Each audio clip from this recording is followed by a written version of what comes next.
Olá pessoal, meus caros alunos do terceiro colegial, todos estão bem?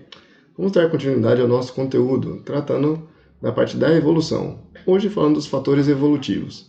Só relembrando pessoal, na última aula dessa parte comentei um pouquinho sobre as teorias de Darwin, antes do Lamarck, e do neodarwinismo no final. O neodarwinismo, pessoal, é uma teoria, ou teoria sintética da evolução, é aquela teoria que vai englobar não só o conhecimento das leis de Darwin, né, que ele propôs na teoria dele, Darwin e Wallace, como da parte da genética também. Desculpa o barulho de fora aí, mas vamos lá. Então aqui, pessoal, vão agir fatores que vão atuar nessa evolução, e é isso que a gente vai comentar um pouco na nossa aula. No final, vou falar um pouquinho sobre o teorema de Hardy-Weinberg, que é um cálculo matemático ali. Pessoal, esses fatores evolutivos no total são 5, então eu vou comentar sobre eles citando exemplos para facilitar o entendimento.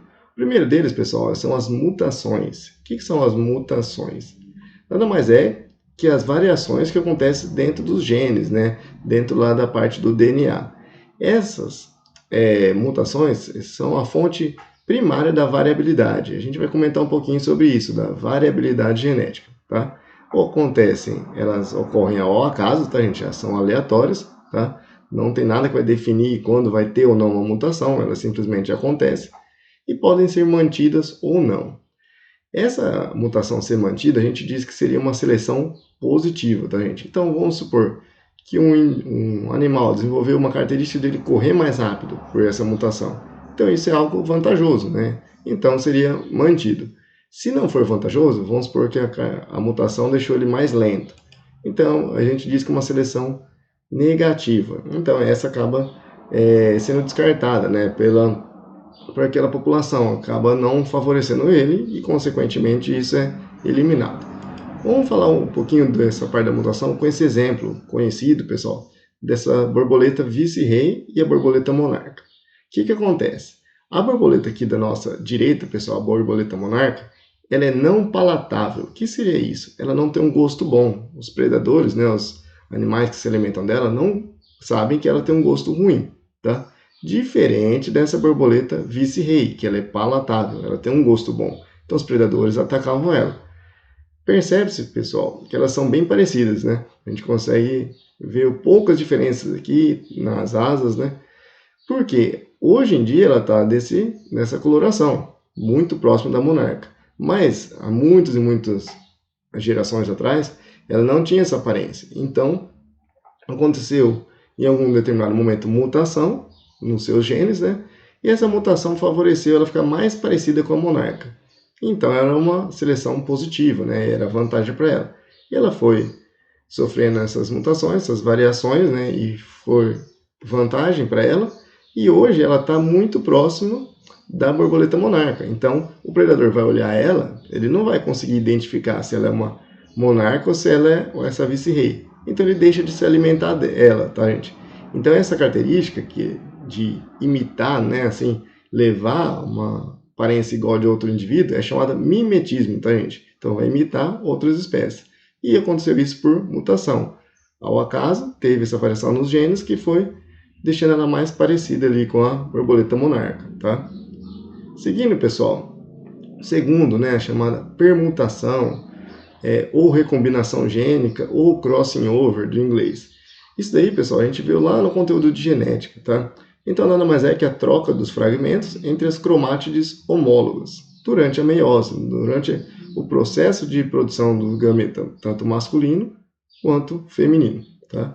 E isso aumenta a variabilidade genética. Isso é bom, tá, gente? Quando a gente aumenta a nossa variabilidade genética, favorece a população. Aqui nesse GIF, na esquerda, mostra isso daí, né? Então, troca um pedaço com o outro.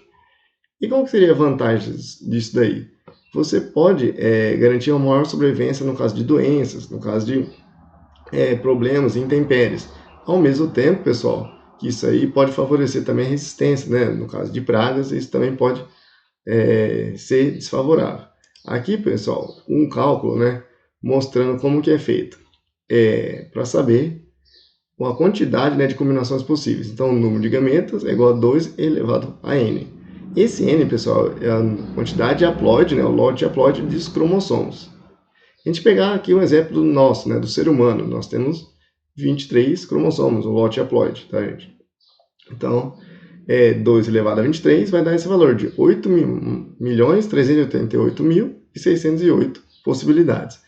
Se a gente pensar que isso aí seria só para um dos gametas, ou masculino ou feminino, a gente leva esse valor ao quadrado, tá, gente? Aproximadamente vão ser 70 trilhões de combinações possíveis. Então, olha o tanto que é variável, né? Então, de ser um indivíduo igual ao outro, geneticamente igual, é praticamente impossível, né?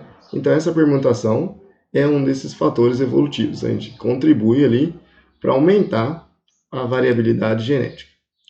Seguindo, pessoal, para o terceiro, a migração. Então, isso aí vocês veem também na parte de geografia, né? A gente comenta um pouquinho de isso em ecologia, também na biologia, que corresponde aos processos de entrada e saída de indivíduos. A entrada, pessoal, que seria a imigração, como está aqui na imagem, ela vai aumentar a variabilidade genética, tá? Então, chegou novos indivíduos, os genes novos, né, características novas ali, vai aumentar a variabilidade, vai ter os cruzamentos e a população vai ter novos genes, né? E a saída, pessoal, que é a deixada dos indivíduos daquela população, então a gente reduz a variabilidade genética.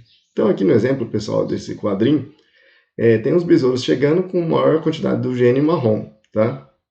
Então, na população, depois de gerações, esse gene marrom acaba se tornando mais, em maior quantidade, né? Mais evidente ali, tá? Então, aumenta a variabilidade genética. Tudo bem?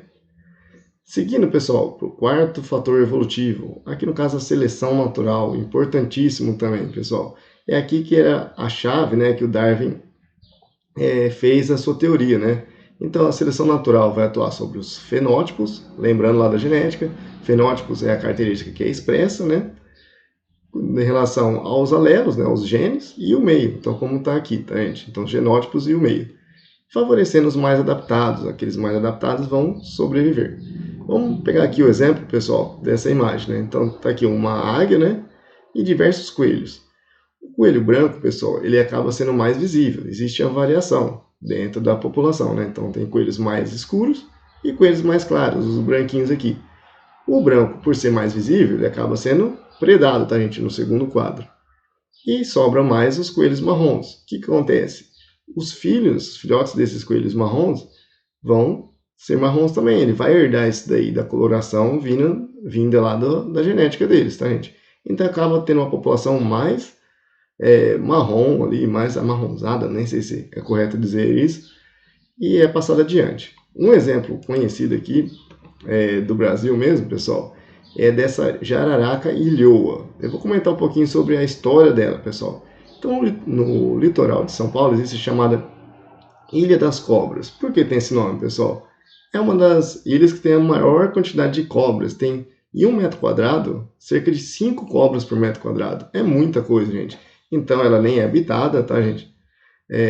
O pessoal usa só para pesquisa, é todo restrito. Ela também é conhecida como Ilha da Queimada Grande, porque eles tacavam fogo para tentar matar aquelas cobras. Mas, enfim, ficou cheio de cobra. Tudo bem? O que acontece? A principal espécie ali presente, quase que em totalidade, é essa jararaca, que já até tem esse nome, jararaca ilhoa. E tem a jararaca do continente, que nós temos aqui no nosso país. O que acontece? O veneno dessa jararaca ilhoa foi ficando cada vez mais forte. Por quê? Ela ia se alimentando ali na ilha. Ela não tinha como ela sair da ilha, né? Não tem nem como. E aí, pessoal, foram acabando as espécies de roedores, espécies terrestres. Que sobrou para elas? As aves. As aves conseguiam migrar do continente para a ilha. Ao migrarem para lá, pessoal, a hora que a cobra dava o bote dela, né, o ataque dela, se o veneno dela não fosse forte o suficiente, a ave saía voando, caía na água, no oceano, e pronto, ela morria de fome, a cobra, né? Ela não ia ter seu alimento. Então, por uma variação, existiam, sei lá, 100 cobras. Dessas 100 cobras, 3 tinham veneno um pouco mais forte que as demais. Então, o veneno era mais tóxico ali. O que acontece? Essas com veneno mais forte, elas acabavam conseguindo matar a presa ali próximo a ela, ela conseguia se alimentar, e com isso ela foi perpetuando a sua espécie. Os genes dela, tá, pessoal? A parte dos genótipos ali, favoreceu a formação desse veneno mais forte. E isso, ao longo de gerações, foi acontecendo cada vez mais. O veneno dela, pessoal, é muito mais forte que o da jararaca comum, tá? Então, por isso, ela é perigosíssima. Ela pode matar um ser humano em coisa de muito menos tempo do que da jararaca comum, tá, gente? Ela já é perigosa em si. Então, essa jararaca leoa é mais. Então, isso foi efeito da seleção natural ali, agindo sobre elas, tá? Então, ela tinha que picar, o veneno ser forte o bastante para a ave cair logo próximo a ela, né? Não se perder isso aí, ela ir para a água, cair, morrer afogada lá, a ave, né? Intoxicada, né? Com veneno e afogada, e ela perder o seu alimento, certo?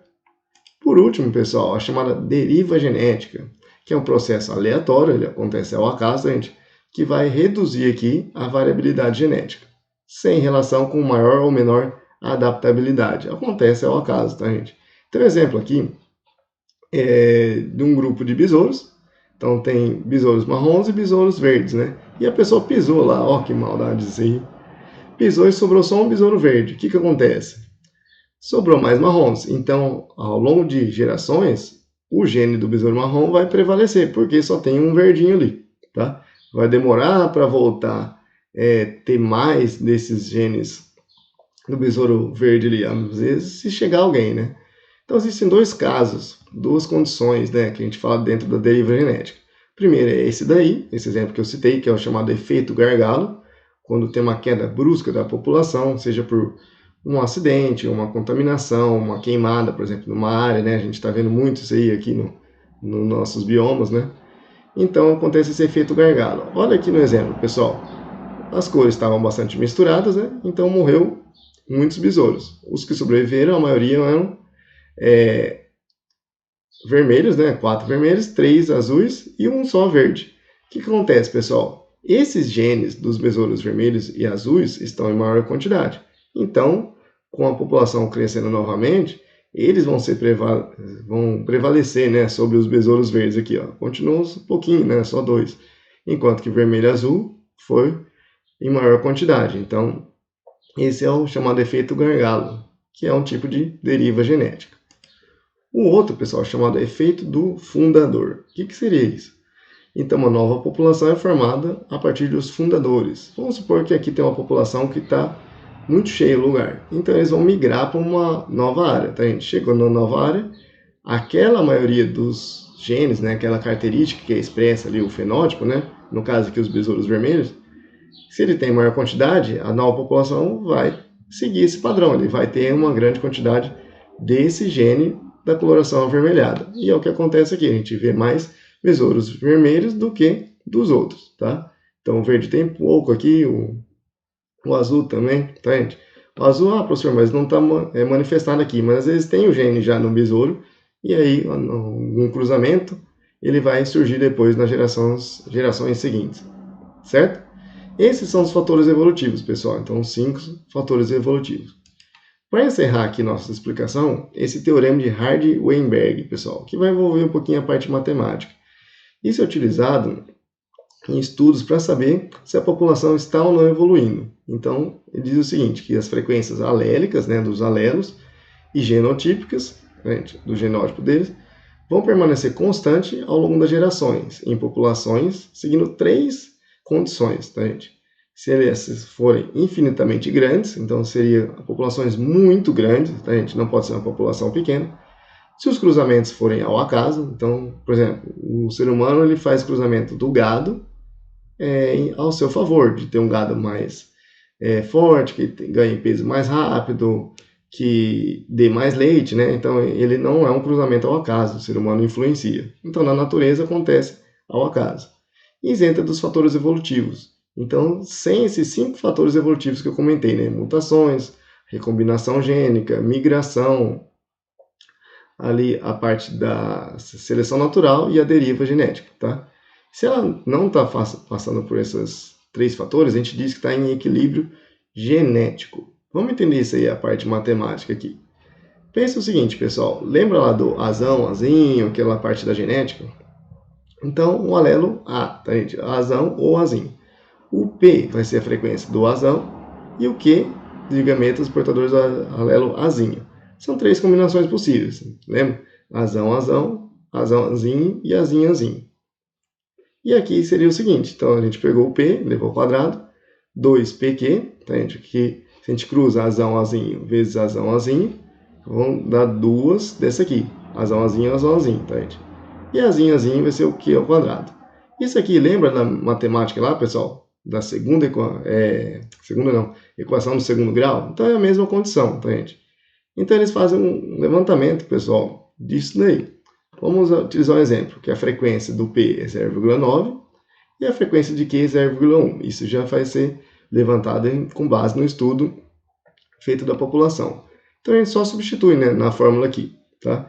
Então P ao quadrado mais 2PQ mais Q ao quadrado. Substituindo aqui, a gente faz o cálculo. Chegou ao seguinte valor, pessoal. 0,81 mais 0,18 mais 0,01. Ou seja, 81% da população tem esse genótipo Azão, Azão, 18% Azão, Azinho e 1% Azinho, Azinho. Esse é o cálculo que a gente fez. Se depois de um tempo, ao longo de gerações, nessa população, pode ser qualquer população, pessoal, a gente faz o mesmo cálculo, se essa variação desses genes, né, analisando os genes, for a mesma, quer dizer que ele está nessa condição de equilíbrio genético, tá, gente? Então, isso ele vai ver se a população está ou não evoluindo, tá, gente? Então, em estudos genéticos vão abordar isso daí. Se a população está em equilíbrio, não está evoluindo, ou aquele tempo não foi o suficiente para ele evoluir, ou se teve uma evolução, a gente teve uma variação ali nas espécies. Igual como teria a coloração dos besouros, certo? Pessoal, era isso que eu tinha para explicar para vocês. Espero que tenham entendido, que tenham gostado. Qualquer dúvida, me procurem durante as aulas e entrem em contato comigo. Obrigado, valeu e até a próxima.